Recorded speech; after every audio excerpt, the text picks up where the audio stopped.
বোদেশ্বরে রানাখন্ড bridge থেকে আমি ফতেজঙ্গপুরের দিকে যাচ্ছিলাম।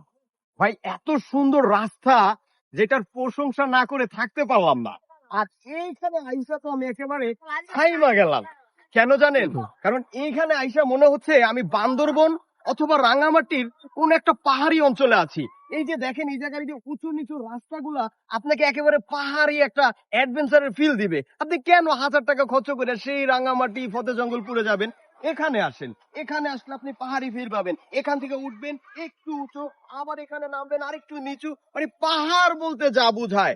এত সুন্দর ফিল যেটা আপনি এই টাকা খরচ করে আপনার পাহাড়ে যাইতে হইব না, এখানেই পাইবেন। দেখেন, চাইলেই কিন্তু তারা এই রাস্তাটা সংস্কার করতে পারে, কিন্তু করছে না। কারণ তারা চায় আপনি কম খরচে, মানে কম খরচে বলতে কি, শরীয়তপুরে খরচই লাগবে না, আপনি খরচ ছাড়া একটু পাহাড়ের ফিল পান। আমাদের শরীয়তপুরে তো পাহাড় নাই, তাই পাহাড়ি ফিলটা আপনি কিভাবে পাবেন? এখানে আসতেও হবে।